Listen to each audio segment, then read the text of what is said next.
বিসমিল্লাহির রহমানির রাহিম। আসসালামু আলাইকুম। খামারির আস্থা ইউটিউব চ্যানেলে আপনাদের সবাইকে স্বাগতম। আজকের ভিডিওতে আমরা আপনাদেরকে জানাবো যে কেমন করে হাঁসের খামারে ডিমের প্রোডাকশন 90% নিয়ে আসবেন, এটা কেমন করে হবে সেটা আপনাদেরকে জানাবো, এবং কি কি খাদ্য দিলে হাঁসের সবচেয়ে বেশি ডিম পাওয়া যায় এটা আপনাদেরকে জানাবো আজকের ভিডিওর মাধ্যমে।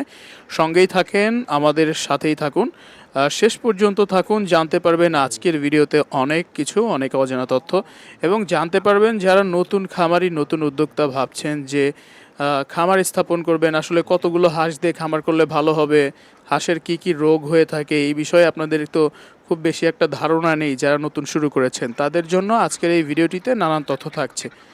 আপনাদেরকে প্রথমত বলবো আজকের প্রথম যে টপিকের কথা, সেটা হলো যে আপনারা যারা নতুন খামার স্থাপন করবেন, জীবনে কখনো খামারে আসেননি, তারা আসলে কতগুলো বাচ্চা দিয়ে শুরু করবেন। তারা আসলে ছোট করে শুরু করবেন, 200 থেকে 500-র ভেতরে বাচ্চা দিয়ে শুরু করবেন। প্রথমতই হাজার হাজার বাচ্চা নেবেন না, কখনোই নেবেন না। অল্প বাচ্চা দিয়ে শুরু করলে লাভবান হবেন। এবং খেয়াল রাখবেন যে আপনারা 25 দিন বাচ্চার যে সময় বয়স হবে ওই সময়ই আপনারা বাচ্চাটাকে ভ্যাকসিন করে দিবেন। 25 দিন, 23 থেকে 25 দিনের ভিতরে দিবেন ডাক প্লে এবং ডাক কলেরা নামের যে ভ্যাকসিনটা রয়েছে সেটা দিবেন হচ্ছে 40 থেকে 50 দিনের ভেতরে।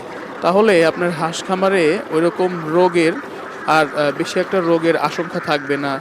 এবং হাঁসের মাত্র দুইটা রোগ, এক ঠান্ডা, দুই গরম।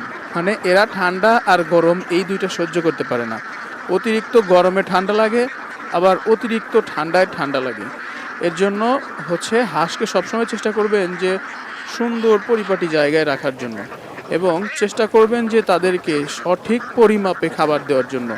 প্রথমত 15 দিন ফিড দিতে হবে ছোট বাচ্চাকে। এরপরে ধীরে ধীরে ফিড এবং ধান বা ভুট্টার গুঁড়া, ভাঙানো ভুট্টার গুঁড়া, আদা ভাঙা, সেগুলো মিশিয়ে খাওয়াতে হবে ফিটের সাথে। এরপর থেকে যে সময় 25 থেকে 30 দিন বয়স হবে বাচ্চার, ওই সময় থেকে শামুক খাওয়াতে পারবেন। তো এই ছিল আজকের ভিডিও। নিত্য নতুন ভিডিও পেতে আমাদের খামারির আস্থা ইউটিউব চ্যানেলের সাথে থাকুন। দেখা হচ্ছে অতি দ্রুত অন্য কোনো ভিডিওতে। ভালো থাকবেন, সুস্থ থাকবেন। আল্লাহ হাফেজ।